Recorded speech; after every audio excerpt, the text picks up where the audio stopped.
날이 추워지니 가족들끼리 옹기종기 구들장에 모여 고구마를 쪄먹으며 신김치를 나눠 먹던 지난 날이 생각나는군요. 안녕들 하십니까? 저는 이제 70을 바라보는 할머니이자 두 아들의 엄마입니다. 언제 이렇게 자글자글하니 주름이 생겼나 싶어 손을 내려보다 문득 제 이야기를 한번 풀어보려 이렇게 사연을 올려봅니다. 배움이 짧은 탓에 이야기가 두서없이 흘러가더라도 이해해 주시면 감사하겠습니다. 저는 고작 19살의 나이에 동네 오라버니와 연애를 하다가 덜컥 임신을 하게 되어 20살이 되자마자 누릴 것 누리지 못하고 아이를 낳아 시집을 오게 되었습니다. 물론 제 시절의 20살과 지금 20살의 누림의 차이는 컸지만 저는 고등학교도 제대로 졸업하지 못한 채 아이를 낳아 키워야 했습니다. 남편의 집안은 경기도 양주 일대의 땅을 30만 평이나 가진 어마무시한 땅 부자였습니다. 제 속도 모르는 사람들이 저에게 시집 한번 기똥차게 잘 갔다고 이야기를 하곤 했지만 제 속은 썩어 문드러지는 줄 알았죠. 시댁이 정말 부잣집은 맞았습니다. 땅의 대부분이 농경지라 임대를 해주었고 농작물과 돈을 받았었더랬죠. 덕분에 배를 골아본 적은 없었던 것 같습니다. 땅 자체의 크기가 어마어마했기에 들어오는 돈도 당연히 꽤 큰 돈이었거든요. 1년치의 임대료를 연초에 받아 1년 내내 생활을 했는데 웬만한 사장님의 연봉보다 훨씬 더 많이 벌었다고 했어요. 그런 집안에서 우리 남편은 어려운 것 모르고 살아온 사람이었습니다. 거기다가 귀하디 귀한 3대 독자였으니 시모가 발에 상처 날까 초등학생 시절까지 업고 다녔다고 하더라고요. 그런 남편이 어디서 굴러먹다 왔는지 모를 계집애 하나를 데려와 아이를 가졌다고 하니 제가 마음에 들었을 리가 있겠습니까? 고등학교도 졸업하지 못하고 학교를 다니던 와중에 임신을 해버려 자퇴를 해야 했고 대학은 당연히 아이를 키우느라 꿈도 꾸지 못했습니다. 거기다가 제가 똑똑하고 공부를 잘했던 편도 아니었기에 시모는 매일같이 제 면전 앞에서 욕을 해댔습니다. 어떻게 만날 여자가 없어서 저런 모자란 아이를 만나 덜컥 임신까지 시켜 집에 데리고 들어오냐고 제 가슴을 후벼 파셨죠. 우리 시모 또한 어린 나이에 땅 부잣집 아들에게 시집 온 터라 저와 나이 차이도 얼마 나지 않았으니 더 못 살게 구셨습니다. 제가 첫 아이를 낳았을 때가 20살이었는데 그때 우리 시모의 나이가 고작 45살이었으니까요. 45에 할머니 된 게 억울하다 저를 꼬집으셨지만 제 첫 아이가 아들이었기에 출산 후에는 어느 정도 너그러워지기도 했습니다. 물론 예전만치 미워하지 않았다는 뜻이지 시집살이를 그만두었다는 이야기는 아닙니다. 요즘처럼 문명이 발달하고 기계가 모든 걸 해주는 세상이 아니다 보니 시집살이가 참으로 고되고 힘들었습니다. 한겨울에 우물가에 가서 꽝꽝 얼어붙은 물을 길러오라는 것부터 시작해서 빨래는 두드려야 살아난다고 하루 종일 방망이질을 하게 만들기도 하셨습니다. 일정하게 두드려야 옷이 쫙쫙 펴진다고 옆에서 뜨뜻한 둥글레차를 드시며 제가 방망이질하는 걸 1초도 놓치지 않고 살펴보셨죠. 그냥 괴롭히고 싶어서 안달이 난 사람처럼 구셨는데 얼마나 시간을 쪼개서 괴롭히셨으면 제가 낳은 아들마저 제대로 돌보지 못하게 하셨습니다. 제가 출산을 하고 모유가 말라 제대로 나오지 않았었거든요. 저에게 젖 하나 제대로 돌지 않는 계집애가 어디 어미랍시고 설치고 다니냐고 혼쭐을 내셨습니다. 아이에게 모유만큼 좋은 게 없다면서 옆 마을까지 아이를 안고 걸어가 젖 동량을 시키기도 했습니다. 제가 낳은 아이가 다른 산모에게 안겨 모유를 받아먹고 있는 게 얼마나 서럽고 비참하던지 그때라고 분유가 없었던 시절도 아니었습니다. 저는 연달아 아이를 임신하게 되었고 둘째를 연년생으로 출산하였는데 아들을 낳았습니다. 떡두꺼비 같은 아들 둘을 낳자 시모는 그제야 저를 며느리로 인정을 해주었습니다. 그전까지는 거의 집안에서 일하는 식모 수준이었는데 가족으로 인정은 해주신 거였죠. 그렇다고 저를 예뻐해 주셨다는 이야기는 아니고 그냥 밥 먹을 때 겸상 정도는 하게 해주신 수준이었습니다. 그전까지 저는 부엌에서 식구들의 밥을 챙긴 뒤 쭈그려 앉아 쌀밥에 김치를 얹어 먹는 수준으로 밥을 먹었거든요. 굶기지 않는 걸 고맙게 여기라며 시모는 항상 저에게 그 정도 처우가 딱 저에게 어울린다고 하셨었죠. 제가 이렇게 구박을 받는 동안 우리 남편은 어디서 뭐 했는지 궁금하시죠? 우리 남편은 말 그대로 백수한량이었습니다. 집안에 돈이 넘치니 일을 해야겠다는 생각이 전혀 없었고 출세에 대한 욕심 자체가 없었습니다. 시모는 남편에게 나중에 나 죽으면 이 땅이 전부 네 땅이 되는 거니 몸만 잘 챙기라고 토닥이셨습니다. 그런 남편은 항상 막걸리에 취해 있었고 바둑에 당구에 노름에 시댁에서 쥐어준 돈을 자식에게 쓸 생각은 하지 않고 저 노는데 다 쓰는 놈이었습니다. 연애를 할 당시 저는 학생이었기에 그런 놈팡이인 줄은 꿈에도 생각하지 못했죠. 저런 놈인 줄 알았으면 저도 진즉 피해 다니고 시집을 올 일도 없었을 겁니다. 그럼 이쯤에서 왜 이혼을 하지 않았는지 그것도 궁금하시겠네요. 저라고 이혼할 생각이 없었겠습니까? 하지만 아들 둘 전부 시모가 끼고 사는 마당에 제가 맨몸으로 쫓겨나서 어디서 뭘 해먹고 산단 말입니까?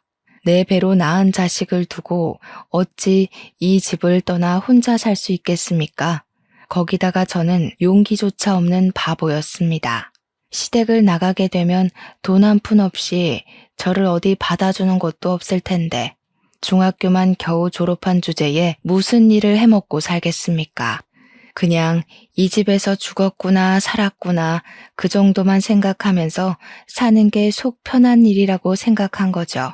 제가 젖동량을 해가면서 집에서는 시모 비위를 하나하나 맞춰가면서 하라는 거 다 하고 밭일 도와주면서 먹고 살 때 남편은 바깥으로 나돌았습니다. 집에 붙어 있어도 깜깜한 사람이었지만 매일같이 바람을 피우며 지내니 제 속이 더 타들어가는 듯 했습니다. 어느 날은 다방 여자와 연문이 터지고 어느 날은 호프집 여자와 사랑 싸움을 하고 어느 날은 이발소 여자를 만나더군요. 동네 사람들이 수군수군 하다가 결국 돌고 돌아 제 귀에 들어오는 날이면 정말 하염없이 울었습니다. 처음에는 연분이 난 여자들의 머리채를 쥐어뜯기도 하고 집에서 바가지를 긁기도 했습니다. 하지만 시간이 지나고 이런 일이 반복되니 나중에는 포기를 하게 되더군요. 여자가 하도 많으니까 남편이 누구를 어디서 뭘 어떻게 하며 만나는지 궁금하지도 않을 정도였습니다. 제가 속이 터져라 치면서 울고 남편이랑 다툼을 하고 있으면 시모가 매번 참견을 해댔죠. 저한테 이 집에 시집와서 자란 게 아들 둘 낳은 거 말고 뭐가 있냐며 재주도 없고 학벌도 없고 그러니 남편이 바깥에서 바람이나 피우는 게 아니겠냐고 제 탓을 하셨죠. 솔직히 바람 피운 사람이 잘못이지 제 잘못은 아니잖아요. 하지만 시모는 모조리 제 탓을 하며 저를 무시하고 멸시했습니다. 아무것도 모르는 우리 아들 둘을 데리고 도망을 칠까 숨어버릴까 고민하기를 3년. 결국 일이 터지고 말았습니다. 남편이 글쎄 이발소에서 일하던 여자랑 눈이 맞아 둘이 여행을 가다가 큰 사고를 당하고 만 것이었죠. 고속도로에서 일어난 추돌사고로 이발소 여자는 그 자리에서 숨을 거뒀고 남편은 병원으로 이송 중에 하늘나라로 가게 된 것이었습니다. 그때 우리 아들들의 나이가 고작 7살, 6살이었습니다. 제 나이가 30도 되지 않아서 원치 않던 과부가 되고 만 것이었습니다. 장례식장에 찾아온 손님들이 저를 보고 얼마나 불쌍하게 생각하던지 가정에 관심이 전혀 없었던 남편이었지만 제 나름대로 의지하고 지냈던 부분이 있었는지 서글프더군요. 하지만 서글픈 마음과는 반대로 눈물은 전혀 나오지 않았습니다. 죽은 내연녀가 남편의 빈소 옆 호실에 자리하고 있었기 때문이었습니다. 죽어서까지도 나란히 누워 장례를 치르게 되었으니 그들은 행복했을지 모르겠지만 저는 속이 답답하고 죄어오는 것 같았습니다. 제 인생이 이리도 시궁창이구나 서글프구나 하면서 울지도 못하고 아무것도 모르는 아들들을 끌어안고 있었습니다. 하지만 우리 시모에게는 유일한 아들이었고 허망하게 가버린 것이 사무쳤나 봅니다. 모든 분노를 저에게 다 쏟아부었고 장례식장에서 일하는 사람들까지 모조리 우리 시모를 말려야만 했습니다. 저에게 남편 간수를 똑바로 하지 않아서 바람을 피우게 된 것이고 그래서 우리 아들이 죽은 거라고 다 제 탓이라고 저를 원망하셨습니다. 말로만 원망한 것이 아니라 주먹을 휘두르면서 저를 정말 쥐잡듯이 잡으셨어요. 남편이 불륜을 저지르다 죽은 것도 억울한데 모든 게 다 제 탓이라고 하니 얼마나 어이가 없었겠습니까? 장례식이 끝날 때까지 저는 눈물 한 방울도 흘리지 못하고 그 모든 원망을 감내해야 했습니다. 그런 제 속도 모르고 시모는 저에게 독한 년이라고 손가락질을 하셨습니다. 남편이 그리 떠나고 난 뒤 시댁에는 시모와 저 그리고 아들 둘만 남게 되었습니다.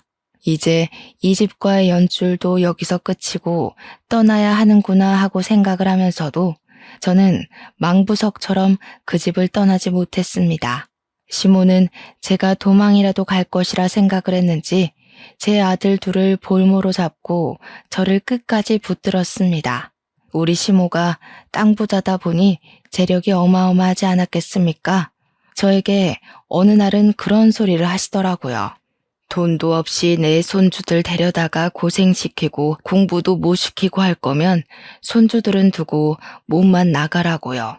돈 없이 살 수 있는 세상이 아니니 돈 있는 자기 옆에 찰싹 붙어서 콩고물 떨어지기만 기다리며 살라고 딱 잘라 이야기를 했습니다. 그때 우리 시모의 나이가 고작 52이었습니다. 저는 시모의 그 말에 화가 나서 시집 온 이후 처음으로 시모에게 큰 소리를 내며 대들었습니다. 어머니께서 저를 이렇게나 못 살게 굴고 한시라도 쉬는 꼴을 못 보겠다며 일을 시키는데 지금 콩고물 타령을 하세요?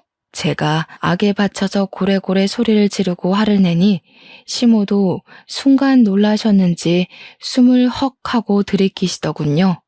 저 망하려니 하면서 손가락질을 하고 같이 소리를 지르셨습니다.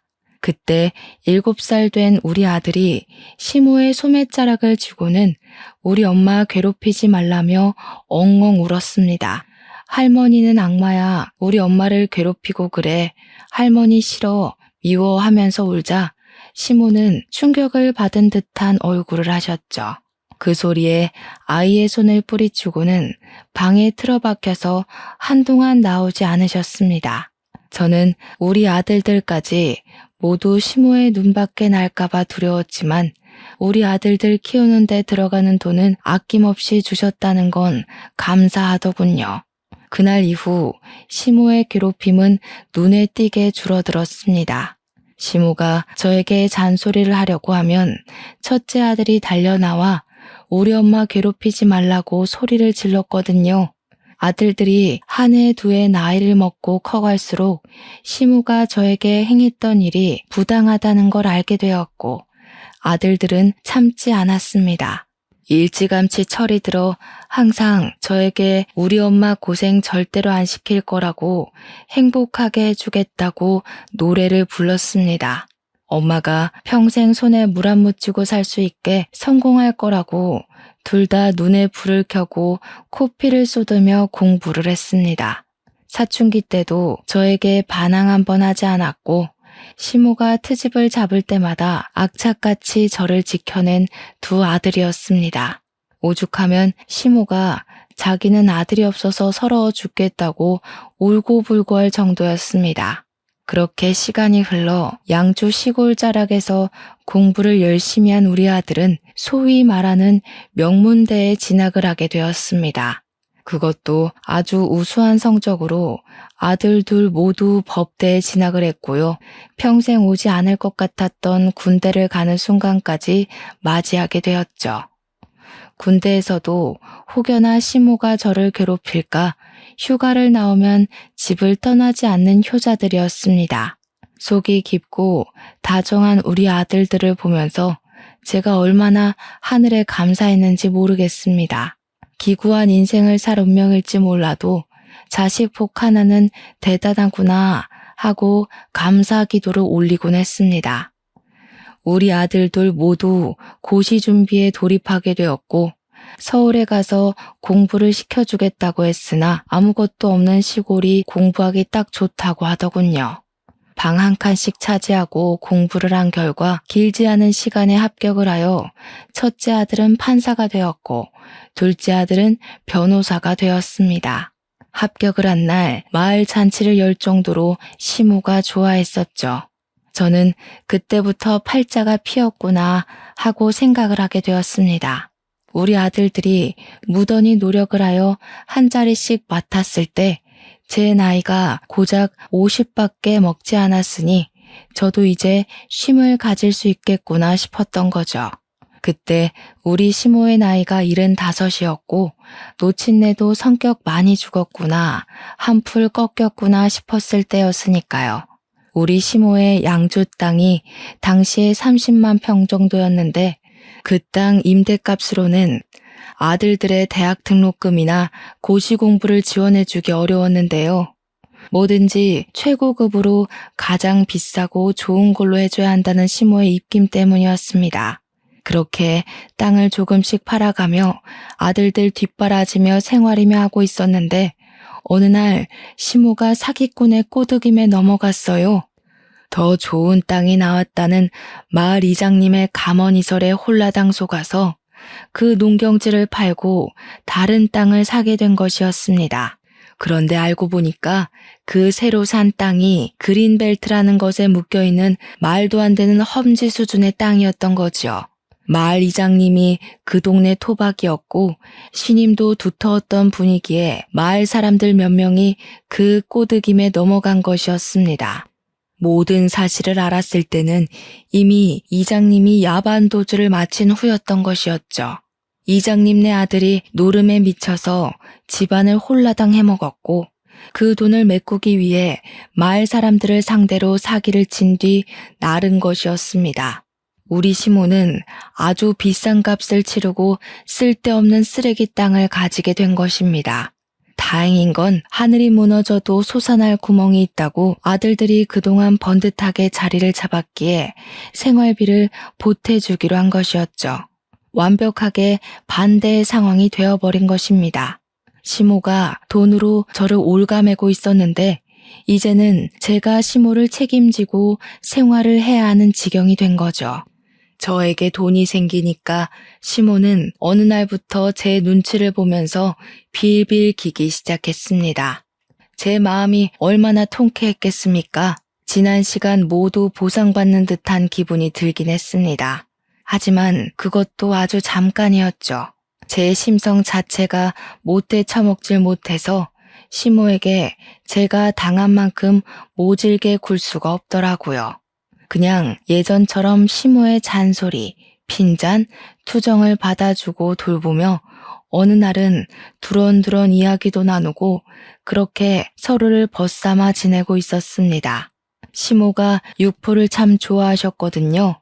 육포가 먹고 싶다고 입맛을 다지면 시장에 나가 우둔살을 사왔죠. 집안 대대로 내려오는 시간장으로 양념을 해서 며칠 동안 육포에 양념을 하고 말리고 양념을 하고 말리고를 반복했습니다. 단단해진 육포를 구우면 기름기가 싹 올라오면서 아주 쫄깃한 식감을 내지요. 시모 입에 잘게 찢어 넣어주면 세상에서 가장 행복한 얼굴로 저에게 이런 말씀을 하셨습니다. 내가 너랑 둘이 이렇게 살 줄도 모르고 참 매질을 많이 했다고요. 기세가 한풀 꺾인 시모는 여전히 시키는 대로 곧잘하는 저의 다정함에 사과를 하기도 하셨습니다. 그동안 모질게 굴었던 거 다 미안하다고 이렇게 성실한 며느리를 자기가 너무 괴롭혔다고 하시면서 눈물을 찍어내기도 하셨습니다. 하지만 제가 아무리 심성이 착하다 해도 그 사과를 쉽게 받아주고 싶은 생각은 들지 않더라고요. 제가 그동안 당한 시집살이가 몇 년이고 얼만데 이렇게 말로 쉽게 화해를 한단 말입니까? 저는 시모가 그럴 때마다 모질게 내치진 않았지만 제 속마음을 숨기지도 않았습니다. 하늘 가서 시부랑 남편 만나기 전에 마음 다 털고 살 생각이신 거라면 그러지 마세요. 저 어머님한테 당한 거 하나하나 다 기억해 두고 끝까지 마음에 담아두었다가 어머님 눈 감으시면 그때서나 장례식에서 마음 털 거예요. 그러니 시모가 그렇게 하라며 이 착한 며느리가 마음에 담아둘 정도로 자기가 모질게 굴었던 게 맞는다고 하시더라고요. 그러면서 고작 이 입으로 미안하다고 말한들 그 서운함이 다 풀리겠냐고 하고 싶은 대로 하라며 우셨어요. 시모가 서럽게 우는데 저도 괜히 눈가가 시큰해서 혼났습니다. 아들 둘 모두 번듯하게 취직까지 하고 일이 바쁜지 자주 내려오지 못하게 되었습니다. 둘 다 서울에서 일을 하고 있었으니까 서울에 집을 얻어서 살고 있었거든요. 그런데 어느 날 첫째 아들이 말도 없이 불쑥 양조 집으로 찾아왔는데 웬 여자를 하나 데리고 왔더라고요. 볼살이 포동포동하니 귀엽게 생긴 아가씨였는데 누구냐고 물어보니까 아들이 쑥스럽게 여자친구라고 인사 한번 드리려고 찾아왔다고 하대요.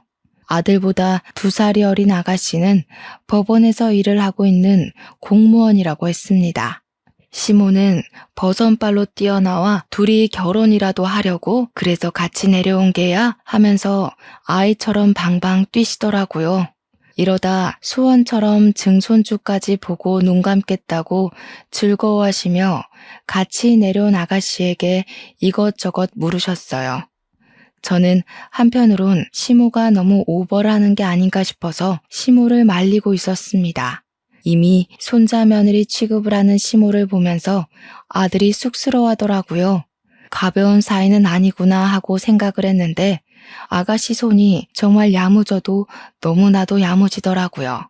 제가 손님으로 왔으니까 아가씨는 쉬고 있으라고 말리는데도 시골집에 온 것 자체가 너무 오랜만이라 집 구경도 하고 싶고 일손도 돕고 싶다고 하더군요.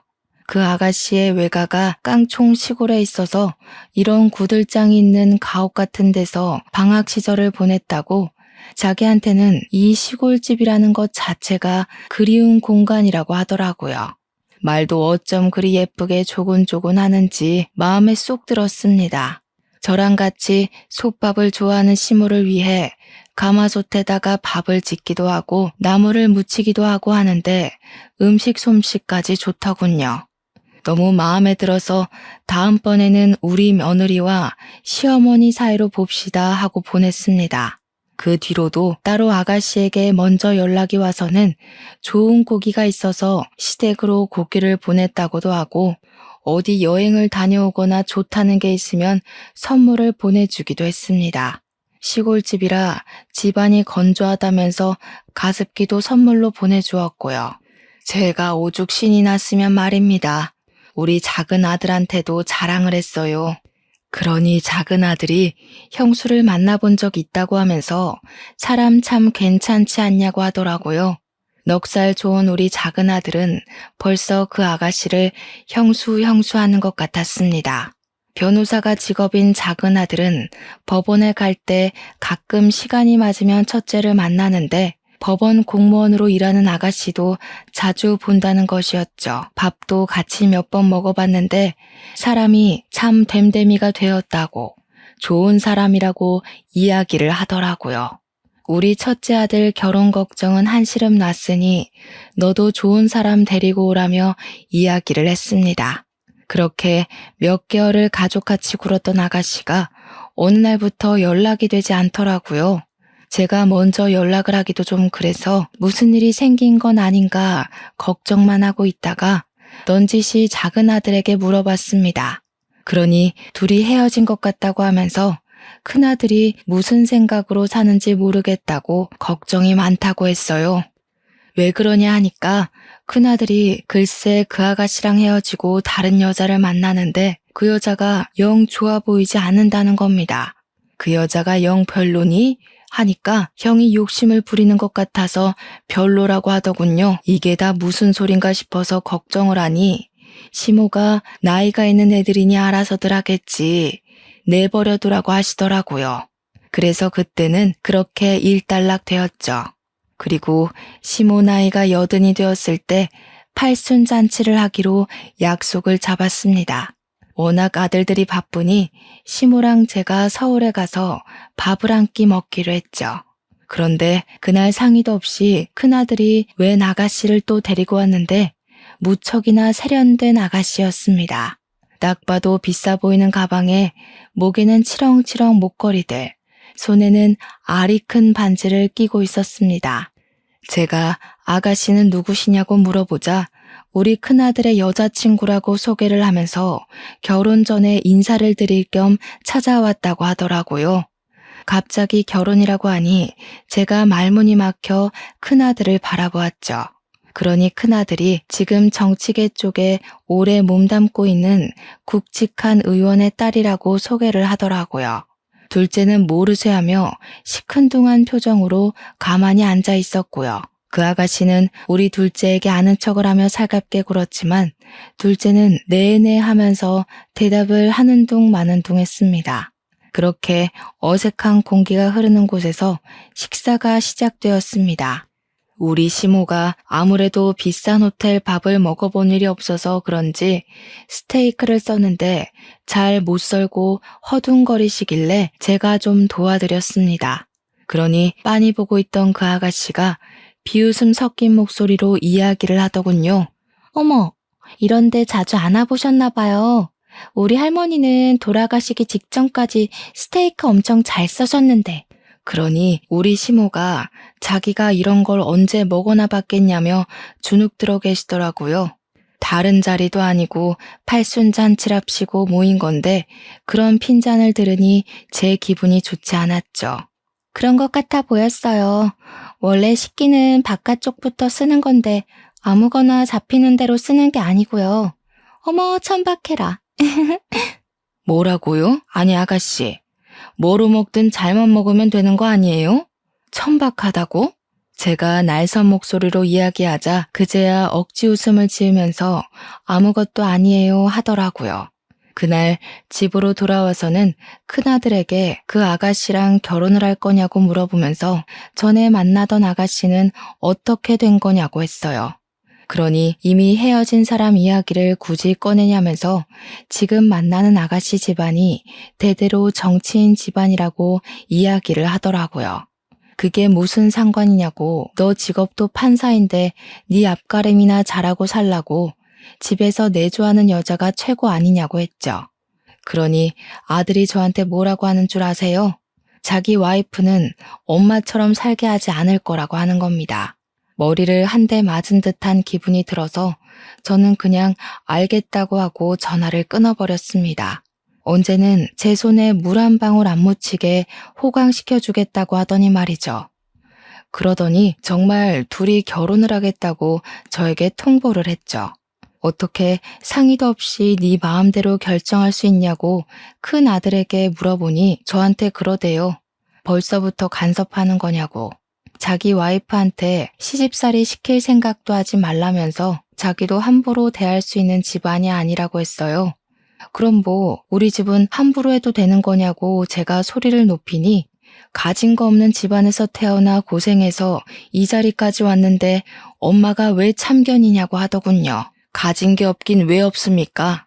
땅으로 사기 맞기 전까지 지한테 해준 게 얼마고 쏟아부은 돈이 얼만데 제가 씩씩거리고 있으니 시모가 손 휘 저으면서 둘이 좋다는데 하고 싶은 대로 살게 내버려 두라며 우리는 우리끼리 알아서 살자고 하시대요.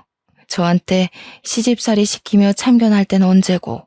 제가 어머님 하니까 애들이 좋다잖아 내버려 둬 하시더라고요.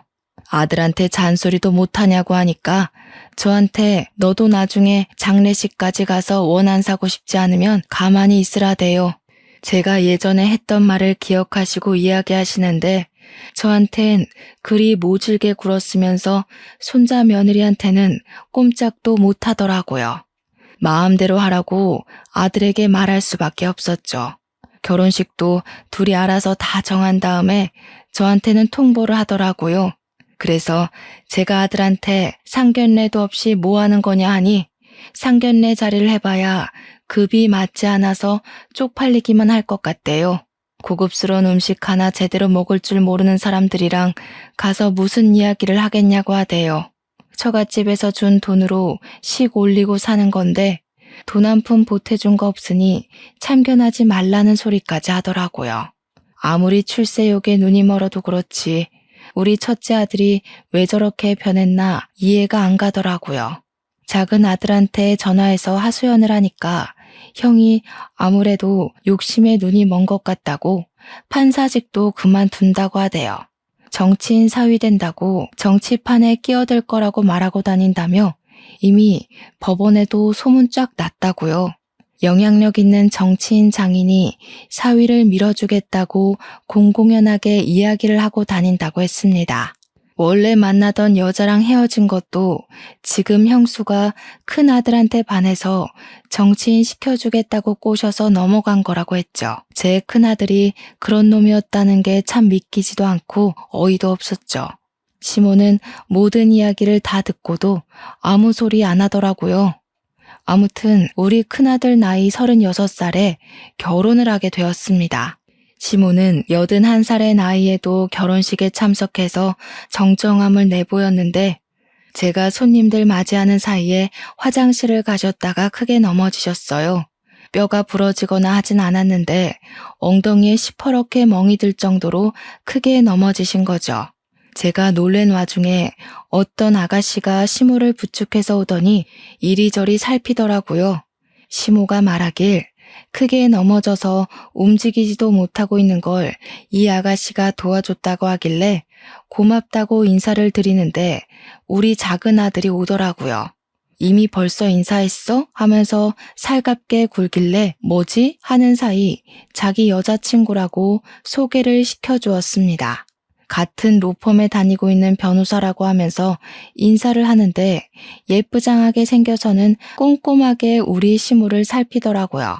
큰며느리랑 큰아들은 처가댁 손님들한테 인사한답시고 우리는 쳐다보지도 않고 있는데 말이죠.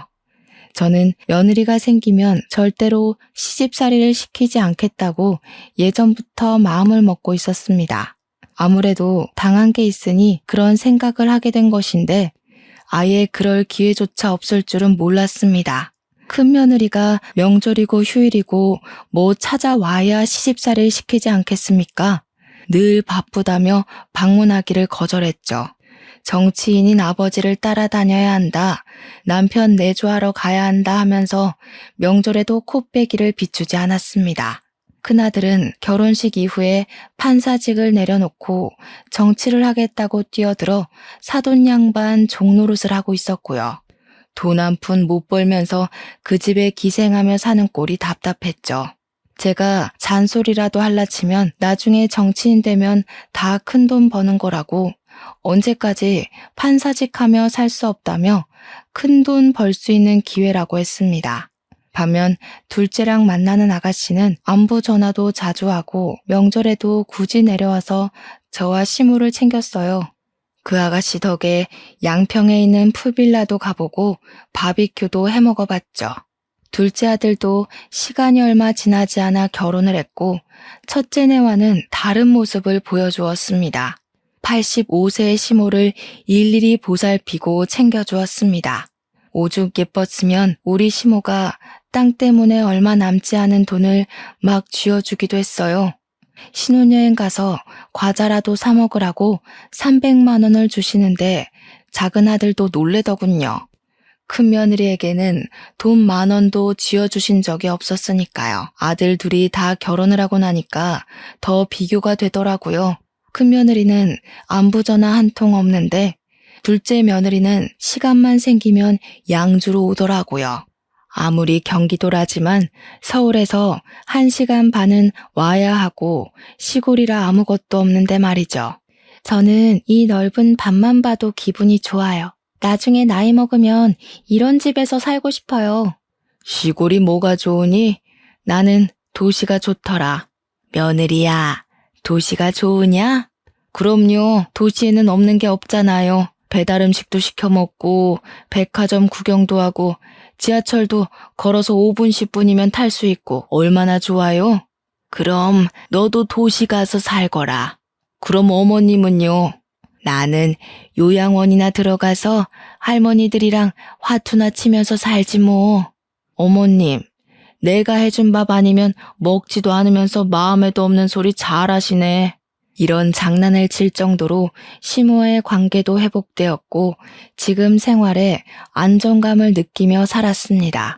그렇게 1년의 시간을 더 보내고 며느리들이 둘 다 출산을 했는데 작은 며느리가 몸 회복해야 할 시간에 애 보여주고 싶다고 양주를 뻔질나게 오더라고요.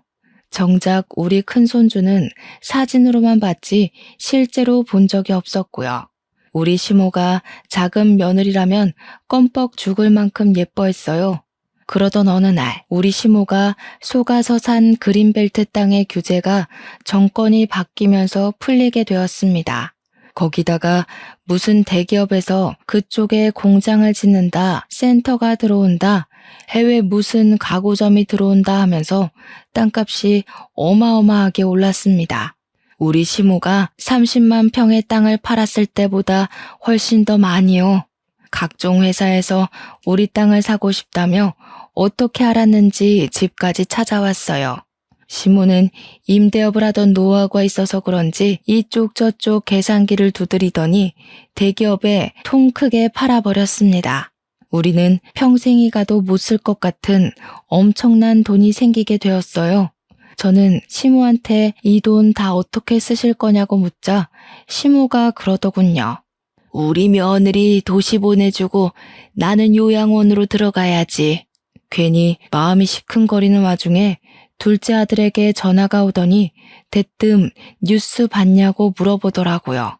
당장 TV 트러블에서 틀었더니 사돈 양반이 떡하니 나오는 게 아니겠어요. 비리 정치인에서는 어느 기업에 청탁을 받았네, 비자금을 숨겼네 하면서 휠체어를 타고 검찰청에 들어가는데 우리 큰아들이 뒤따라 들어가고 있더라고요. 작은 아들이 큰형네 쫄딱 망했다고 비자금을 수십억 받아 챙기고 일가 친척들 취업 비리에 난리가 났다고 계좌까지 막혔다더군요. 너무 놀라서 큰아들에게 연락도 못하고 있는데 시모가 애들한테 연락을 좀 해보라고 시켰어요. 당연히 큰아들은 연락이 닿지 않았고 검찰에서 수사 중이라고 하니 한동안 기다려야겠구나 하면서 마음을 졸이고 있었습니다. 그렇게 한 일주일이라는 시간이 흘러 시모가 이제 더는 미룰 수 없다고 손주들에게 전화를 걸어보라고 하셨죠. 저는 생전 손주들 바쁜데 연락 자주 하지 말라며 핀잔을 주던 시모가 자꾸 연락을 해보라고 하니까 영 이상하기만 했습니다. 시모는 손주들에게 집으로 오라는 연락을 해달라고 했고 저는 영문도 모른 채 아들들에게 전화를 걸어야만 했죠. 아들들에게 시모가 찾는다고 집으로 좀 오라고 연락을 하니 둘째 아들은 한달음에 달려왔고 큰아들은 바빠 죽겠다고 뉴스도 안 보냐고 화를 내더라고요. 시모가 생각이 있어 부르는 거니 당장 오라니까 할머니 노망 났냐고 바쁘다고 하면서 끊더라고요. 작은 아들이 도착한 뒤 시모가 다시 큰아들에게 전화해서는 바쁘다고 하니까 전화로 말하겠다고 했어요. 네 엄마가 도시 가서 살고 싶다고 하는데 네가 장남이고 하니 모시고 살도록 해라. 순간 작은 아들도 할머니 하고 저도 어머님 하고 불렀죠.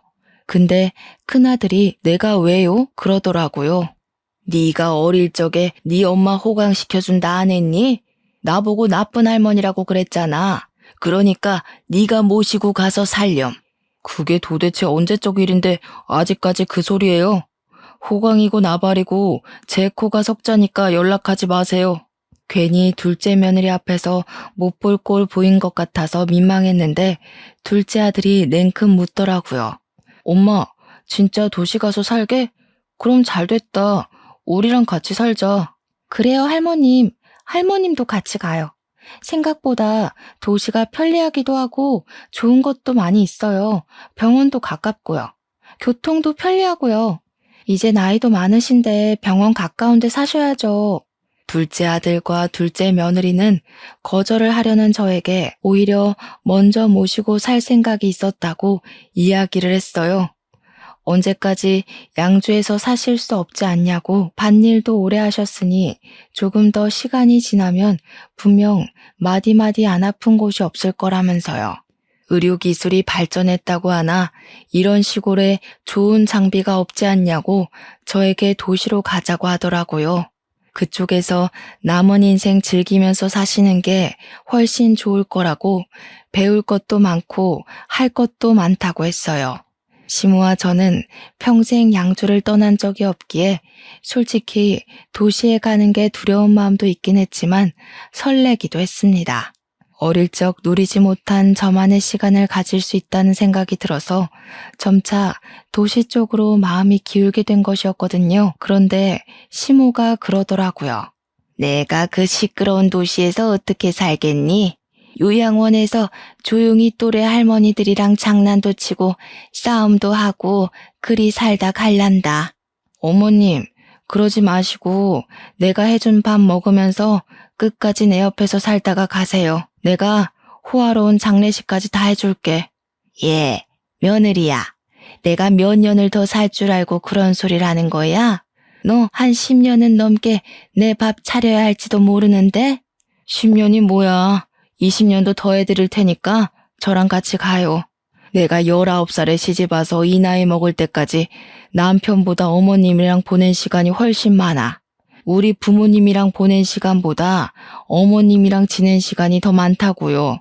그런데 어떻게 어머님만 요양원에 두고 나 혼자 도시를 가요? 싫어요. 같이 가요. 눈가가 시큰거려 소매로 꾹꾹 눌러내자 시모가 잠시 고민을 하더라고요. 그때 작은 아들이 시모에게 이야기를 했습니다. 할머니가 미운 날이 없었으면 거짓말이죠. 그래도 지금 두 분이 친구처럼 잘 지내는 거 보니까 보기 좋아요. 돈 걱정은 마시고 어떻게든 입에 풀칠은 하지 않게 저희가 모시고 살 테니까 같이 가요. 집이야 대출받아서 큰 집 하나 사려고 했었어요. 저희 변호사 부부잖아요. 증손주도 좀 키워주시고 하면 저희야 더 감사하고요. 그러니 시모가 작은 아들에게 통장을 하나 틱 던지더라고요.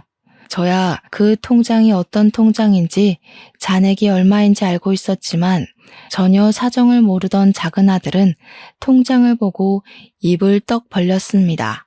그거 그 뭐냐? 암튼 땅 판 돈이다.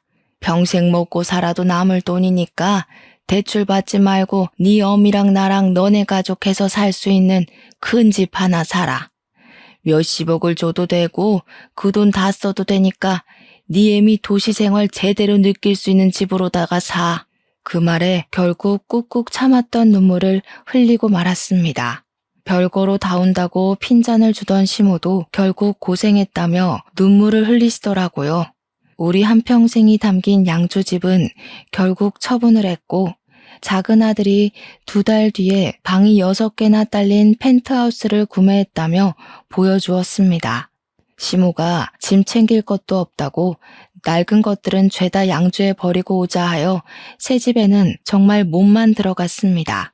작은 아들 내외가 저랑 시모를 차에 태우고 집으로 가는데 시모가 변호사씩이나 돼서 차가 이게 뭐냐고 구박을 하대요. 증손주도 있고 이제 차에 타야 할 사람이 많으니 크고 좋은 차 하나 사라고 했습니다. 작은 아들이 집값이 얼만 줄 아냐고 차까지 바꾸는 건 지출이 너무 크다고 하니 시모가 버럭했어요. 너 좋으라고 바꾸라는 거 아니야. 네 어미 데리고 다니려면 튼튼한 거 큰 거 하나 사라는 거지. 우리 증손주도 타야 하고 나도 탈 건데 그럼 큰 차 사야지. 결국 작은 아들은 차도 대형차로 바꾸게 되었습니다. 그렇게 저와 시모는 작은 아들 내외랑 살면서 도시 생활을 만끽하고 있었어요. 큰아들이 시모의 땅값 소식을 듣고 집에 찾아와 소란을 한번 일으켰죠. 시모가 아주 딱 잘라서 너 같은 손주 없다고 누군지 모르겠으니 집에서 나가라고 축객령을 내리더군요. 큰아들이 유산 분배 소송을 걸겠네 어쨌네 난리가 났는데 시모는 기가 막혀 하더라고요. 내 돈 내가 쓰는데 네가 뭔 참견이냐고.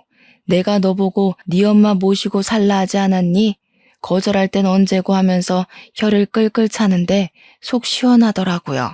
변호사인 작은 아들 부부가 문제될 것 없으니 걱정 말라 해서 안심하고 있었고요. 결국 사돈 양반은 법의 심판을 받게 되어 수감이 되었고 정치인하겠다고 뒷공무니를 쫓던 큰아들은 낙동강 오리알 신세가 됐죠. 우리 시모는 통 크게 돈 팍팍 쓰면서 제가 하고 싶은 거 갖고 싶은 거 모조리 다 해주시다가 2달 전에 돌아가셨습니다.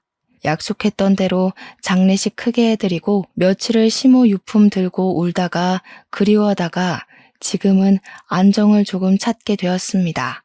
우리 시모와의 이야기를 일기로 남겨놓고 싶은 마음에 이렇게 사연까지 올리게 되었고요. 글을 쓰다 보니 우리 시모와 구들장에 앉아 고구마 쪄먹던 그날이 참 그립습니다. 언젠간 저도 하늘나라에 가면 다시 만날 수 있겠죠? 그날을 기대해보며 이렇게 사연을 마치겠습니다. 감사합니다.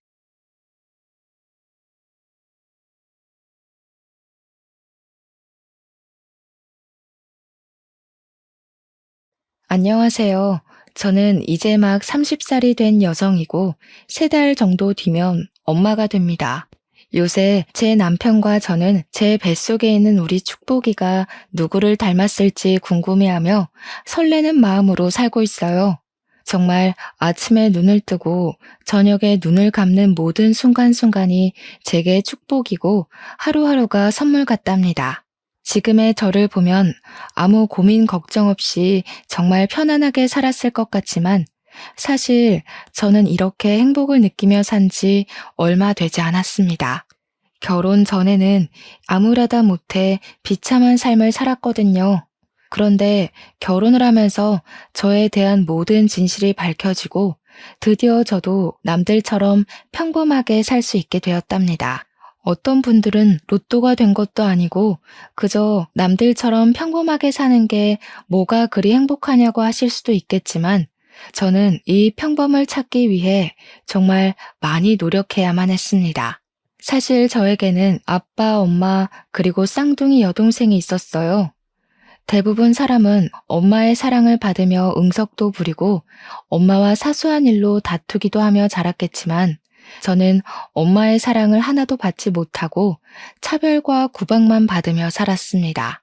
제가 8살 초등학교에 입학할 때 쌍둥이 여동생은 좋은 가방에 좋은 옷, 신발을 새로 다 사주셨지만 저는 남이 쓰다가 버린 허름한 가방만 주셨어요.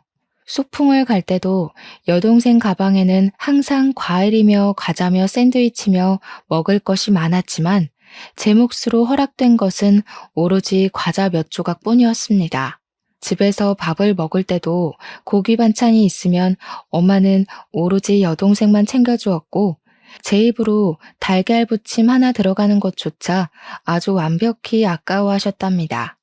혹시라도 제가 학교 시험에서 여동생보다 성적이 더 잘 나오면 엄마는 동생을 이겨먹고 싶으냐며 저를 호되게 야단을 치셨어요.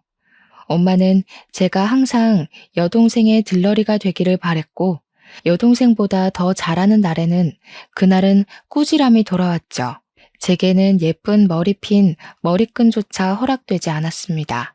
항상 예쁘고 새 것은 여동생이 했고 저는 여동생이 하고 남은 것 다 늘어진 머리끈, 녹이 쓴 머리핀만 했었어요. 이렇게 엄마에게 구박을 받아도 그 집에서 살 수 있었던 것은 아빠의 사랑이 있기 때문이었어요. 엄마와 다르게 아빠는 항상 저를 먼저 챙겨주셨습니다.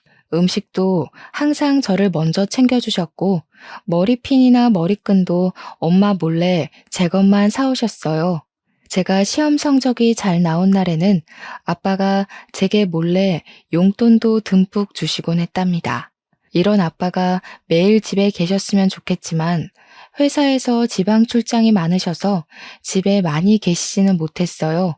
아빠가 집에 계실 때는 엄마의 구박이 덜했지만 아빠가 출장 중일 때는 엄마의 구박이 엄청났습니다. 하지만 멀리서도 항상 제 걱정뿐인 아빠가 있었기에 엄마의 구박에도 밝게 잘 자랄 수 있었어요. 그러다 제가 20살이 되었고 학창 시절에 좋은 성적을 유지했던 저는 집 근처 4년제 대학교에 수석 입학을 해서 전액 장학금을 받고 들어갔습니다. 반면에 여동생은 같은 대학교에 입학하기는 했지만 장학금까지는 받지 못했어요. 아빠는 장학금까지 받고 다닌다며 좋아하셨지만 엄마는 제가 동생보다 더 잘했다는 이유로 아주 많이 못마땅해 하셨습니다. 그리고 제가 이제는 성인이 되어 동생의 학자금을 벌어야 하니 제게 아르바이트를 해서 돈을 벌라고 강요하셨죠. 20살 이후로는 제게 용돈이나 금전적인 지원은 하나도 없었어요. 그나마 아빠가 조금씩 용돈을 쥐어주시기는 했지만 아빠가 용돈을 주셨다는 사실을 알면 엄마는 바로 그 돈을 빼앗아 갔답니다.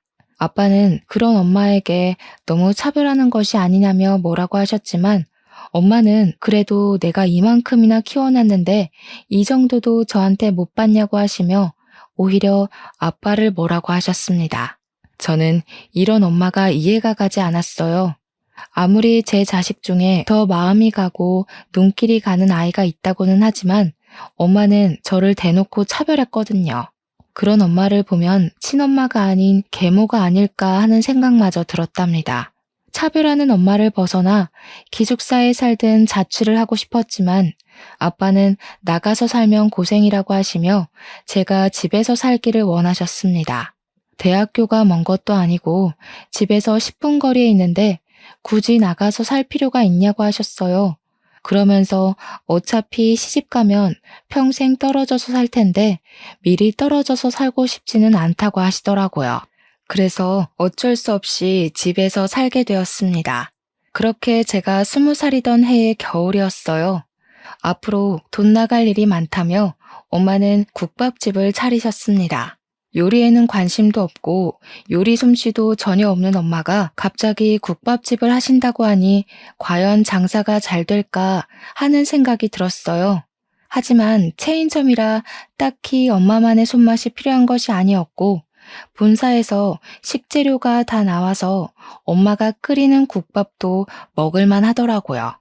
엄마는 국밥집을 차린 후로 저에게 학교 강의가 마치면 국밥집에 나와서 일하라고 했습니다.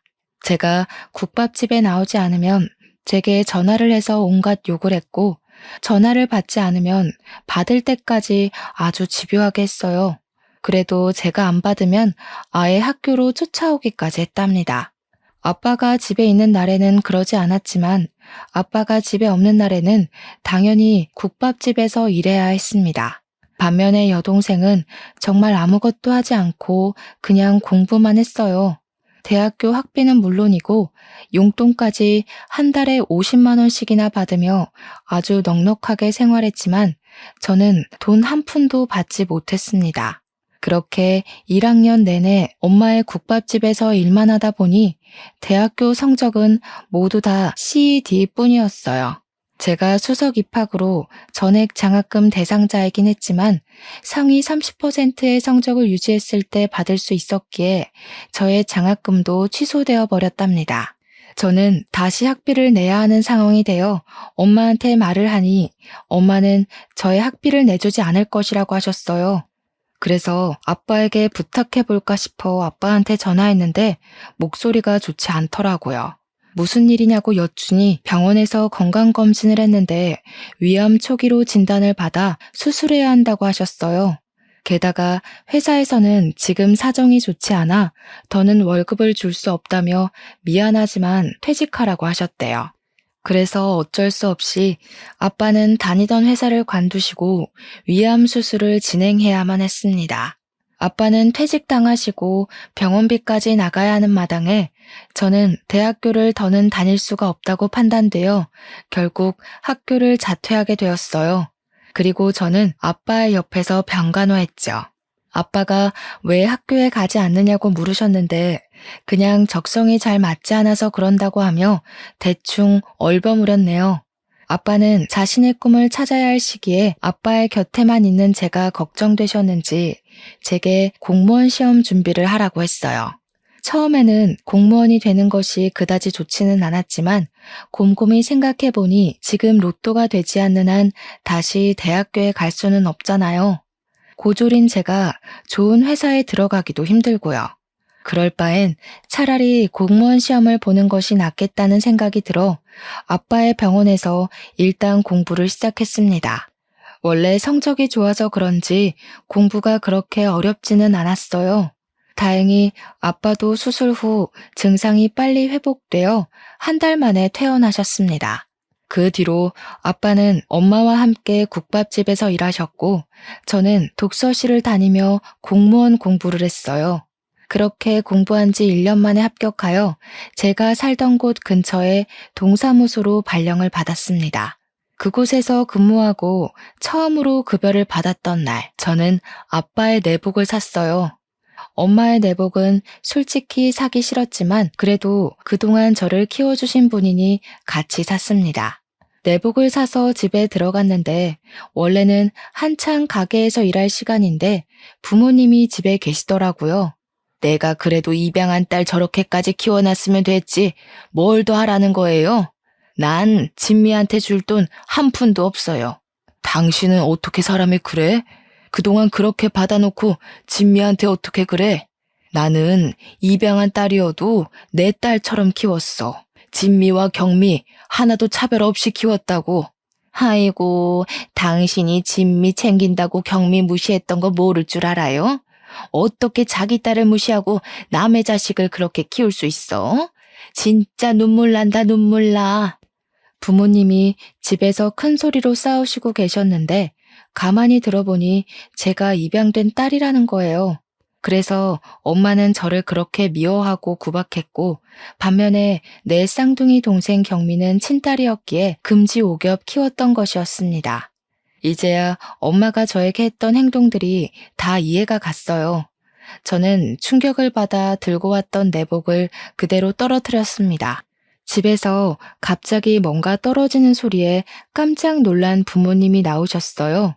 지금 이게 다 무슨 소리예요? 제가 입양된 딸이라고요? 그래, 너 아기 때 내가 보육원에서 데리고 왔다. 불쌍한 년 내가 걷어서 키웠다고. 당신은 어떻게 애한테 말을 그렇게 해?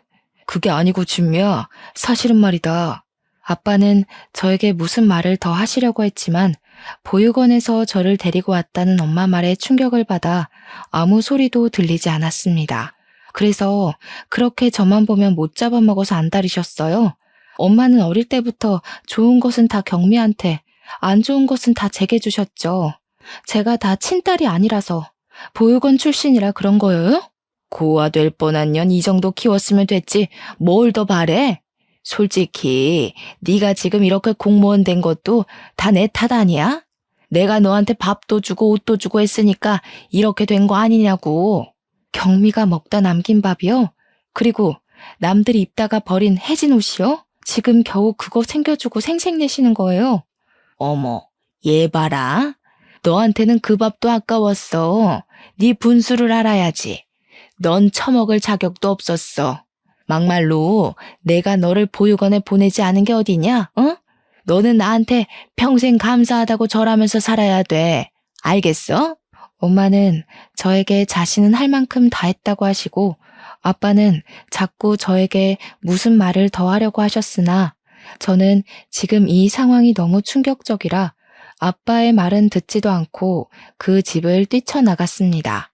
그렇게 집에서 나와 정신이 반쯤 나간 채로 정처 없이 돌아다니다가 정신 차려보니 근무하는 동사무소 앞이더라고요.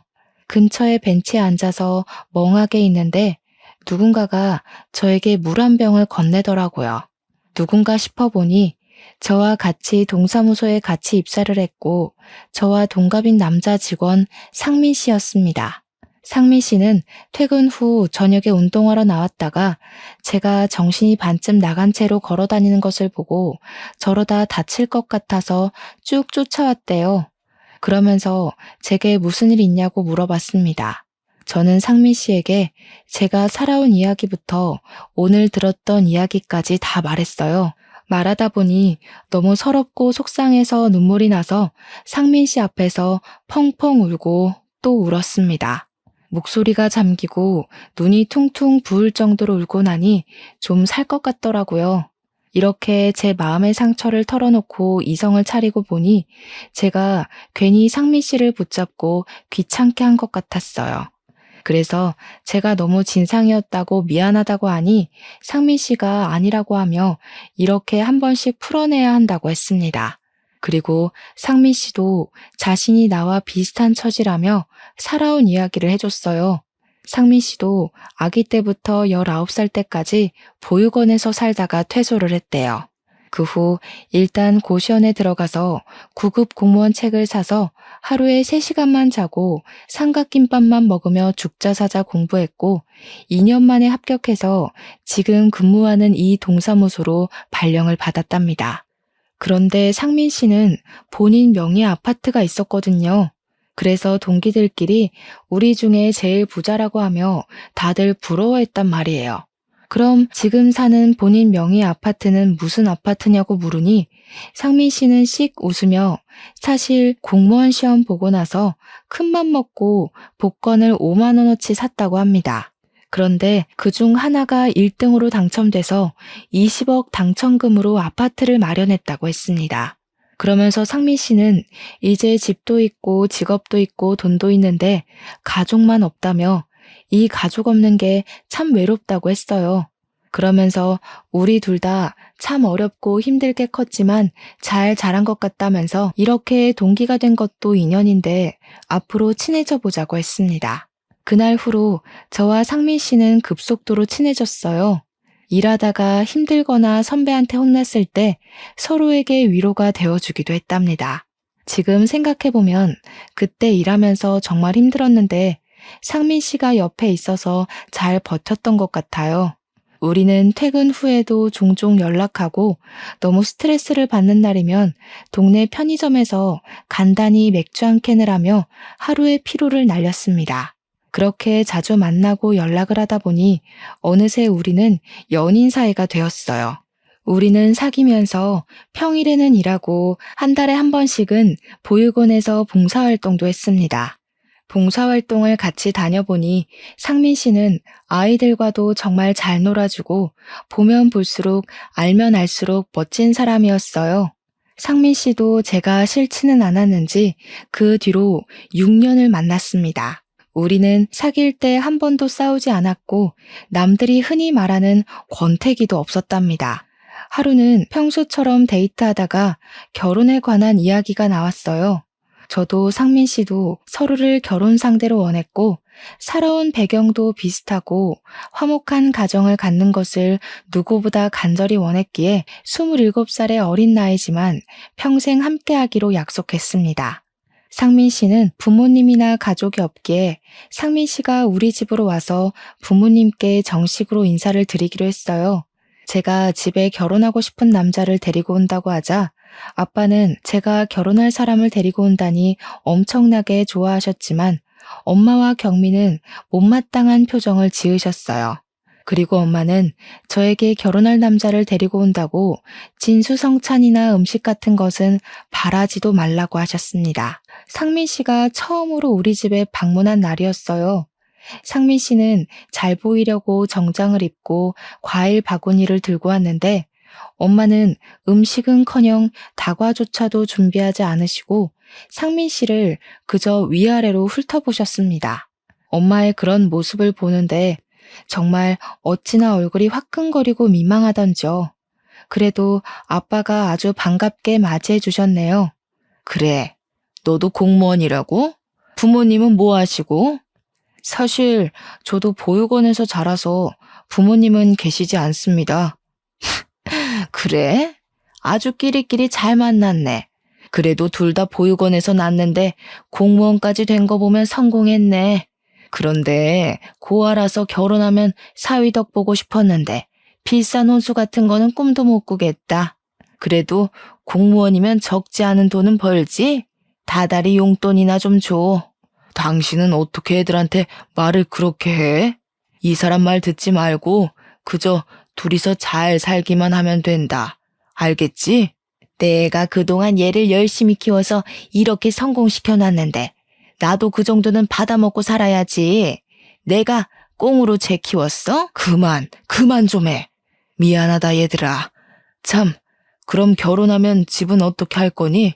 어쩌긴 뭘 어째. 당연히 우리 집에 들어와서 살든가 해야지.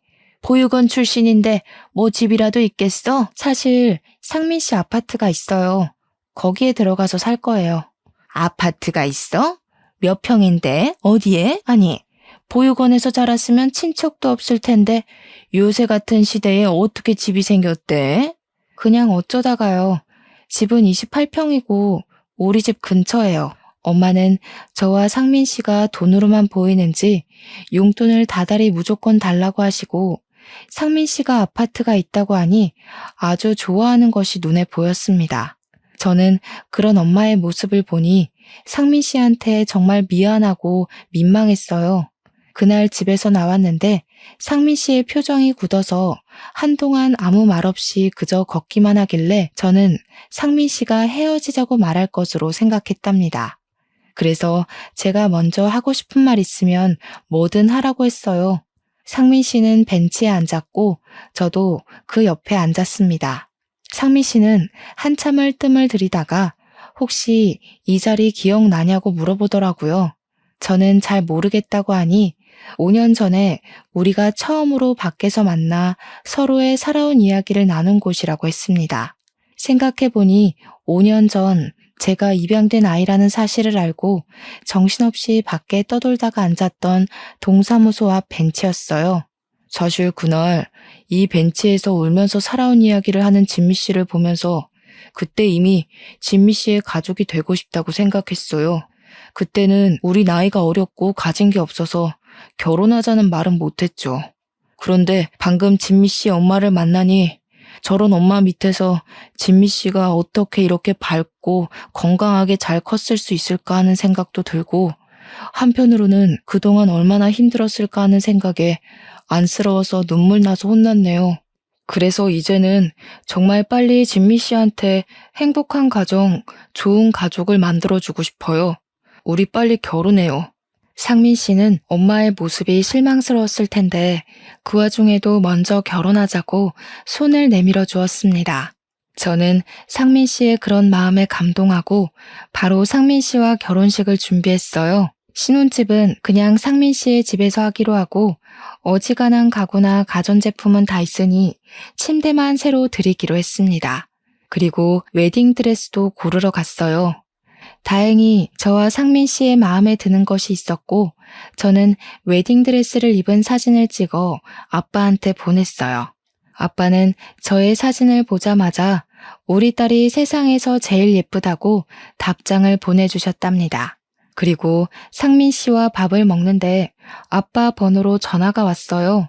아빠가 교통사고가 나서 현장에서 사망하셨다는 게 아니겠어요? 저는 바로 병원으로 달려갔습니다. 상황을 들어보니 3톤 트럭이 아빠의 차를 들이받아 사고가 났는데 아빠의 차는 형태를 알아볼 수 없을 정도로 찌그러졌대요.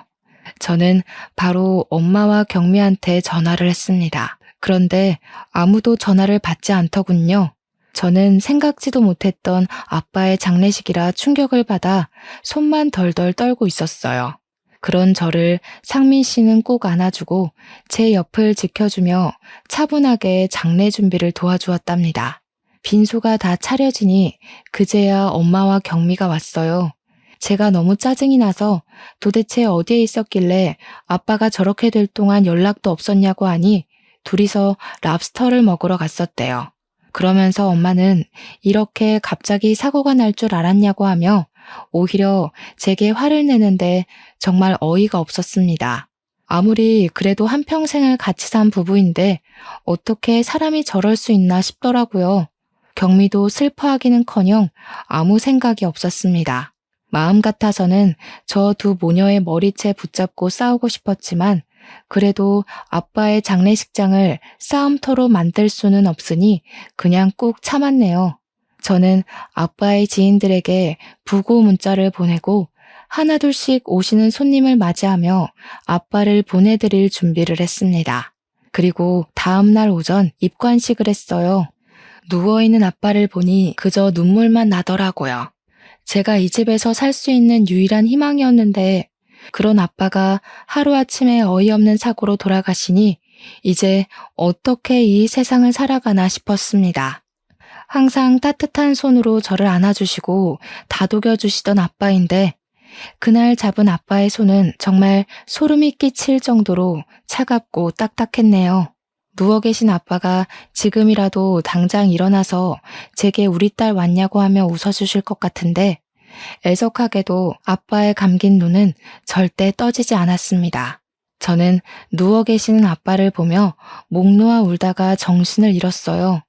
정신을 차리고 보니 저는 병원 입원실에 누워 있었고 창문을 통해 보니 이미 깜깜한 밤이 되어버렸습니다. 정신이 들었냐는 간호사의 말에 저는 아빠 곁을 지켜야 한다고 다시 장례식장으로 내려갔어요. 장례식장에 가니 아빠의 마지막을 함께하러 오신 조문객들이 정말 많았고 그 사이에서 상민 씨는 상주 노릇을 하며 조문객들에게 인사를 하고 있었습니다. 상민 씨가 저를 보자 괜찮냐고 하며 무리하지 말고 방에 가서 좀 더 쉬다 오라고 했어요. 저는 괜찮다고 상민 씨 옆에 있겠다고 하며 상주 자리에 있는데 상민 씨가 이상한 소리를 하더라고요. 입관식 후 아빠의 친척들이 오셨는데 그중에 남자 어른 한 분이 저랑 너무 똑같이 생기셨다는 거예요. 그런데 그분이 저의 이름을 정확히 알고 계시고 저를 찾았다는 게 아니겠어요. 그래서 상민 씨는 지금 울다가 기절해서 병실에 누워있다고 한 후 그분의 연락처를 일단 받아놨다고 했습니다. 그러면서 상민 씨는 제게 정말 보육원에서 입양된 것이 맞냐고 물어봤어요. 곰곰이 생각해보니까 엄마는 저를 보육원에서 데리고 왔다고 했지만 아빠는 저에게 한 번도 그런 말을 딱히 한 적은 없었습니다. 그리고 제가 입양 사실을 안 날 분명히 아빠가 저한테 무슨 말을 더 하려고 했었어요. 저는 뭔가 직감적으로 저와 닮았다는 남자 친척이 저에 대해 무언가를 알 것으로 생각했습니다. 그래서 일단 상민 씨에게 그분의 번호를 받아놨다가 장례식이 다 마친 후 연락해 보기로 했어요. 다음날 아빠의 화장 후 납골당에 모시고 저는 상민 씨의 집으로 갔습니다. 엄마와 경미 두 모녀만 있는 집에 들어가기 싫었거든요. 저는 상민 씨의 집에 들어가자마자 상민 씨가 받았던 남자 친척의 번호로 전화를 했어요. 먼저 제 이름을 이야기하니 그분이 깜짝 놀라며 지금 당장 만나자고 하더군요. 사실 장례식이 끝난 직후라 정말 피곤하고 힘들었지만 그래도 이분은 누구이고 저를 어떻게 아는지 하루라도 빨리 알고 싶었어요. 저는 그분과 집 근처의 한적한 카페에서 1시간 뒤에 만나기로 약속했고 저와 상민 씨는 함께 시간 맞춰 나갔습니다. 저희가 카페에 들어와 자리를 잡고 앉으니 어떤 중년의 남성분이 들어오셨어요. 그분은 두리번거리다가 저희 테이블로 와서 혹시 전화했던 진미 씨가 맞냐고 물어보셨고 제가 맞다고 했더니 저희 앞에 앉으셨습니다. 자리에 앉아 가만히 보니 이분의 얼굴과 제 얼굴이 정말 놀랍도록 똑같더라고요. 이분은 저를 가만히 보더니 정말 예쁘게 잘 컸다고 하셨습니다. 그래서 제가 누구시길래 제 이름을 아는지 여쭸어요. 그분은 제 아빠의 남동생이셨고 저희 엄마가 운영하고 있던 국밥집 체인점의 사장님이라고 하셨습니다. 그리고 아주 무거운 목소리로 30년 전 이야기를 시작하셨습니다. 이분은 지금은 혼자 사시지만 30년 정도 전에 결혼했고 아내분이 임신도 하셨어요. 하지만 아내분이 아이를 낳다가 돌아가시고 아이만 무사히 출산하게 되었는데 그 아이가 바로 저라는 것입니다. 즉, 제 앞에 계시는 이분이 바로 저의 친아빠이셨습니다. 친아빠는 당시 저를 낳았다는 기쁨보다는 친엄마가 돌아가셨다는 슬픔이 너무 커서 갓난 아기인 저를 돌보지도 않고 술만 드시면서 살았대요. 그런 모습을 보신 저의 할아버지와 할머니는 이러다가 어린 제가 잘못될 것 같아 당시에 아이가 없던 저를 키워주신 양아빠의 자녀로 만들었던 것이었습니다. 저는 친아빠의 이야기를 듣고 너무 어안이 벙벙해서 한동안 말을 하지 못했어요. 진작에 나타나지 않았던 친아빠가 원망스럽기도 하고 또 이제라도 만났으니 반갑기도 하고 정말 오만 가지 감정이 다 휘몰아쳤습니다. 한참을 말을 잇지 못하다가 겨우 제 감정을 추스르고 친아빠에게 그동안 제가 얼마나 힘들게 살았는데 왜 그동안 나타나지 않았느냐고 물었어요. 친아빠는 1년 정도 술에 취해 살다가 정신을 차리고 나서 다시 저를 데리고 오려고 했었답니다. 그런데 양엄마가 남자 혼자 어떻게 딸아이를 키우려고 하냐며 이왕 이렇게 된 거 저와 경미 둘이서 한 자매가 되어 서로 의지하며 사는 게 보기 좋을 것 같으니 그냥 자신이 키우겠다고 했대요. 그러면서 저에 대한 양육비만 달라고 하길래 친아빠는 다달이 돈과 제가 사용할 학용품과 옷, 생활용품을 보냈다고 했습니다.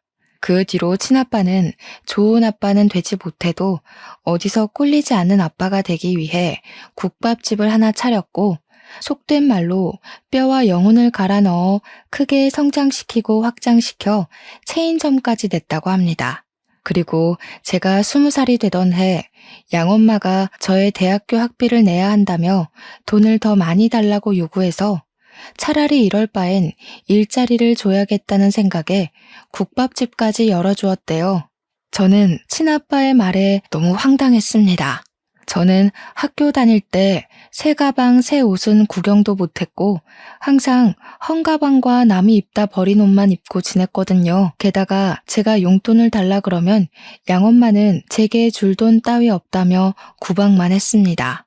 저 학교 다닐 때 새 가방, 새 옷 한 번도 입지 못했어요. 대학교 학비요? 저 대학교 장학금 받고 입학했어요. 그런데 엄마가 하도 저한테 국밥집에서 일하라고 시키는 바람에 결국엔 성적을 유지하지 못해서 장학금도 취소되고 그 뒤로 제 학비는 제가 직접 마련하라는데 무슨 수로 마련하겠어요. 게다가 저를 키워주신 양아빠는 그때 회사에 잘려서 그냥 대학교 포기하고 공무원 시험 봤어요. 저는 한 번도 아빠의 돈과 선물을 받은 적 없었어요. 그랬다고? 형수는 매번 받아서 다 너한테 줬다고 했었는데 그래서 형수가 형한테는 따로 말하지 않아도 된다고 했었구나. 사실 형수가 매번 돈을 받으면서 형한테는 따로 이야기하지 말라고 신신당부를 했었어. 형이 동생한테 돈 받는 것에 대해 자존심 상해한다고 말이야. 자존심이 상했던 게 아니라 형수가 모든 것을 다 가로채려고 그랬던 거였어. 가만두지 못하겠다. 형수한테 다 따져야겠어. 친아빠는 분노에 차서 바로 양엄마에게 따지러 집으로 갔습니다. 그런데 집에 웬 남자들이 있었고 양엄마는 그 남자들에게 돈 봉투를 주고 있더라고요. 그 사람들과 양엄마는 친아빠 그리고 저와 남편을 보더니 깜짝 놀라했어요. 후다닥 그 남자들은 나가고 친아빠는 양엄마에게 왜 진미 몫으로 준 돈과 학용품들을 제대로 전달해주지 않았냐고 따졌습니다. 솔직히 나 우리 경미랑 같이 키우느라 얼마나 힘들었는지 알아요? 나는 정말 진미 얘 열심히 키웠어요. 그런 제가 그 돈은 수고비로 받을 수도 있는 거 아니에요? 그리고 내가 자선사업가도 아니고 말이야. 그깟 돈 몇 푼이나 한다고 그거 좀 가져갔다고 인제 와서 이 난리야? 도대체 나를 뭐로 하는 거야 이것들이? 내가 언제 우리 진미 키워달라고 했어요? 형수가 남자 혼자 여자아이 어떻게 키우냐며 굳이 같이 살겠다면서요. 다른 건 다 둘째치고 그럼 내가 진미 양육할 때 쓰라고 준 그 많은 돈과 학용품, 옷 다 어쨌어요? 어쨌냐고요? 보내줬던 옷들은 진미가 덩치가 작아서 다 크잖아요. 그래서 경미 먼저 입히고 나서 진미가 덩치 커지면 그대로 다시 입혔어요. 그리고 돈은 밥 먹이고 용돈 쓰고 했지 뭐. 용돈? 진미가 용돈 한 번도 받아본 적이 없다는데 무슨 소리예요? 진미한테 밥이나 제대로 먹였어요? 밥을 얼마나 안 먹였으면 애가 이렇게 작아. 다 당신 통장으로 들어간 거지? 진미를 위해서는 쓰지도 않았던 거야. 그치? 애가 안 처먹는 걸 나보고 어쩌라고. 제가 먹지 않겠다는데 내가 어떻게 먹여? 난 그래도 최선을 다해서 진미 키웠어. 나 진짜 억울해서 살 수가 없네. 이래서 옛말에 애 봐준 공은 없다는 거였어. 이런 불효막심한 년 같으니라고. 양엄마와 친아빠는 언성을 높여가며 크게 싸우셨습니다. 저는 두 분의 싸움을 일단 말리다가 우연히 거실 바닥을 봤는데 무슨 종이가 떨어져 있더라고요. 자세히 보니 심부름 업체의 명함이었고 왠지 아까 후다닥 나간 그 남자들이 놓고 간 것 같았습니다. 저는 양엄마가 싸우느라 정신없는 틈을 타서 몰래 명함을 챙겼어요. 친아빠는 양엄마와 한바탕 크게 싸우시다가 양엄마의 뻔뻔함에 고개를 저으며 저를 데리고 그냥 나가버리셨습니다. 그러고서는 제게 이제는 눈치 보며 살지 말고 이 집과 영 끊고 둘이서 행복하게 살라고 하셨어요. 저 역시 양아빠도 돌아가신 마당에 더는 이 집에 대한 미련이 없어서 알겠다고 했네요. 그리고 친아빠에게 거실 바닥에서 주었던 명함을 드리며 아까 있던 남자들이 떨어뜨린 것 같은데 한번 알아봐야 할 것 같다고 했습니다. 친아빠는 알겠다고 하시며 집으로 가셨어요. 그리고 며칠 뒤 동사무소에서 일하고 있는데 친아빠에게 퇴근 후 상민 씨와 함께 보자고 전화가 왔습니다. 퇴근 후 저와 상민 씨는 친아빠를 만났는데 정말 충격적인 이야기를 들었어요.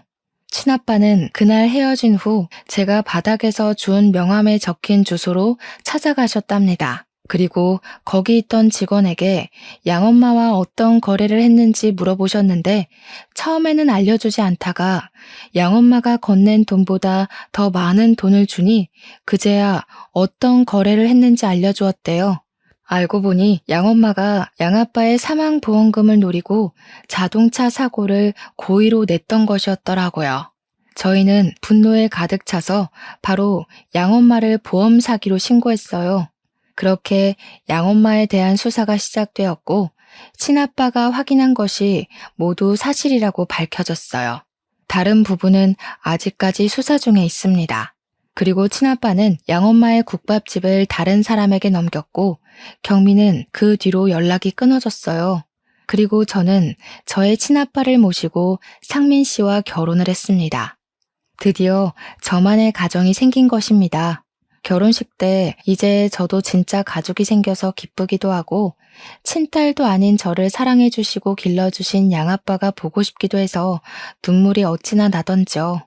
곱게 한 신부 화장이 다 번질 정도로 대성통곡을 했답니다. 눈물의 결혼식 후 우리는 따로 신혼여행은 가지 않고 친아빠가 계시는 곳 근처로 이사했습니다. 양엄마의 기억이 있는 장소는 두 번 다시 거들떠보기도 싫었거든요.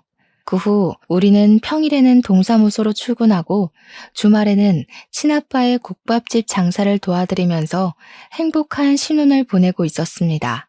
저희가 국밥집에 자주 나가게 되면서 국밥집 직원분들과도 자연스럽게 친해졌어요.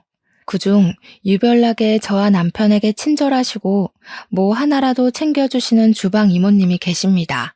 이 이모님은 지금 혼자 사시는데 저와 남편이 가면 정말 너무 좋아하셨어요.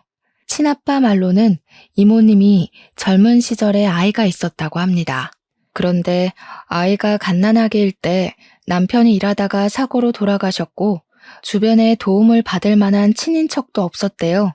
이모님은 혼자 아이를 키우기는 경제적으로 너무 힘든 상황이었고, 많은 고민 끝에 어쩔 수 없이 아이를 보육원에 보냈어요. 하지만 아이를 버릴 생각은 전혀 없었대요.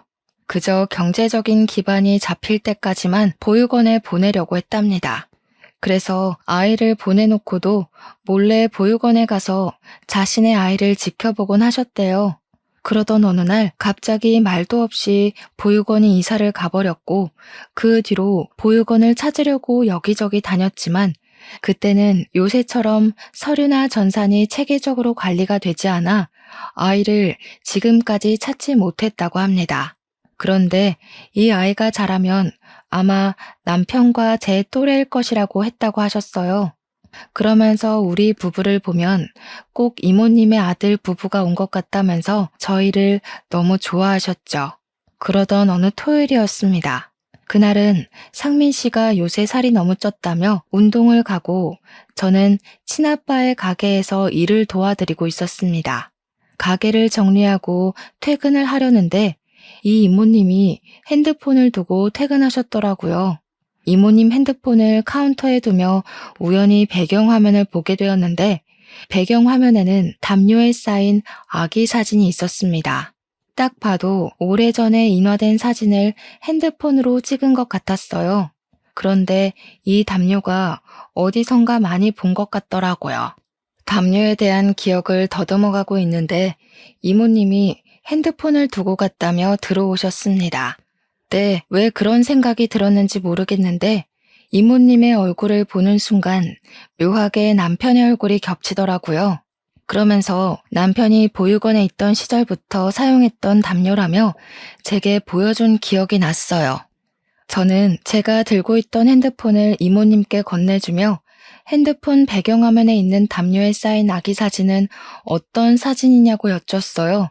이모님은 이 아이가 사실 자신의 아이였고 보육원에 들어가기 전에 찍었던 사진이라고 하셨습니다. 그리고 이 담요는 아기를 보육원에 보내기 전에 반드시 찾을 것이라는 의미로 이모님이 직접 하나하나 수놓아서 만든 세상에서 하나뿐인 담요라고 하셨어요. 저는 이모님이 제 남편의 엄마라는 확신이 들어 바로 이모님을 데리고 우리 신혼집으로 갔습니다. 그리고 그곳에서 남편이 고이 접어둔 담요를 펼쳐 보여드렸죠. 이모님은 이 담요가 어떻게 여기에 있냐고 하시며 놀라셨어요. 그래서 사실 이것은 제 남편 상민 씨의 담요라고 말씀드렸습니다. 이모님은 담요를 껴안고 오열을 하셨고 저는 상민 씨에게 전화해서 지금 바로 할 말이 있으니 빨리 집으로 오라고 했어요. 상민 씨는 바로 집으로 왔는데 집에 자신의 담요가 꺼내져 있고 국밥집 이모님은 그 담요를 껴안고 울고 계시니 이게 무슨 상황이냐고 하더라고요. 저는 국밥집 가게에서 제가 보고 들은 이야기를 다 말해 주었습니다. 국밥집 이모님, 아니 저의 시어머니는 남편을 붙잡고 이제야 찾아와서 미안하다며 대성통곡을 하셨습니다. 남편 역시 처음에는 어안이 벙벙해져서 있다가 시어머니의 핸드폰 사진을 보고 나서 자신의 어머니임을 깨닫고 눈물을 흘렸습니다. 눈물에 모자상봉을 하는 모습을 보니 저도 눈물이 나더라고요. 우리 셋은 그날 서로를 껴안고 기쁨의 눈물을 펑펑 흘렸어요. 조금 진정이 되고 나서 친아빠에게 이 모든 사실을 말씀드리니 친아빠는 세상에 이런 우연이 어디 있느냐고 하시며 모든 가족을 찾았으니 가게에서 파티를 열자고 하시더라고요. 우리는 불이 꺼진 가게로 다시 가서 그동안 살아온 이야기를 했어요. 저의 아빠, 저, 남편의 엄마, 남편, 우리 넷은 너무 반가워서 웃기도 하고 맥없이 흘러간 시간이 안타까워 울기도 하며 밤을 지새웠습니다. 그날은 밤을 새워도 하나도 피곤하지가 않더라고요. 그 뒤로 우리는 시어머니를 모시고 살게 되었습니다. 여기 사연들을 보면 80%는 시어머니와의 갈등 때문에 고민을 많이 하시지만 저의 시어머니는 정말 친엄마처럼 너무 잘 대해주세요. 그래서 저는 이분을 어머니가 아닌 엄마라고 부릅니다. 남편은 친아들인 자기보다 제가 더 엄마와 친하다며 우리 사이를 질투한답니다. 그리고 지금은 어린 시절에는 한 번도 받아보지 못한 엄마의 사랑을 듬뿍 받으며 마음 편히 살아서인지 드디어 기다리고 기다리던 아기가 생겼어요. 사연을 시작하기 전에 말씀드린 것처럼 지금 임신 7개월 차이고 딸이랍니다. 정말 요새는 우리 딸이 저를 닮았을지 아니면 남편을 닮았을지 너무 궁금하고 딸아이 얼굴을 볼 생각에 하루하루가 설렙니다. 딸이 아빠를 닮으면 잘 산다던데 꼭 우리 남편을 닮았으면 좋겠어요. 흔히 하는 말로 인생에 누구나 3번의 기회가 찾아온다고들 합니다. 지금 생각해보면 저의 첫 번째 기회는 상민 씨를 만난 것이고 2번째는 상민 씨를 통해 내 친아빠를 만난 것이며 3번째 기회는 엄마 같은 제 시어머니를 만난 것 같아요. 제가 어릴 때는 가족의 사랑을 그리워하며 우울하게 자랐지만 이제는 화목한 가정에서 좋은 가족들과 함께 사니 이게 진짜 행복이 아닐까 싶네요. 저의 진짜 가족인 친아빠, 친엄마처럼 저를 사랑해 주시는 시어머니, 죽을 때까지 제 편이 되어줄 것이라고 말하는 남편, 그리고 제 뱃속에 있는 선물 같은 축복이와 함께 있으니 정말 요새는 세상을 다 가진 기분이랍니다. 그리고 3개월 뒤에 태어날 제 딸 축복이에게는 제가 어릴 때 받지 못했던 사랑을 듬뿍 주며 멋진 여성으로 키워서 세상 사람들에게도 사랑받을 수 있는 아이로 키우고 싶습니다. 저의 사연은 여기까지입니다. 청취자 여러분도 다들 행복한 일만 가득하시길 진심으로 기원합니다. 감사합니다.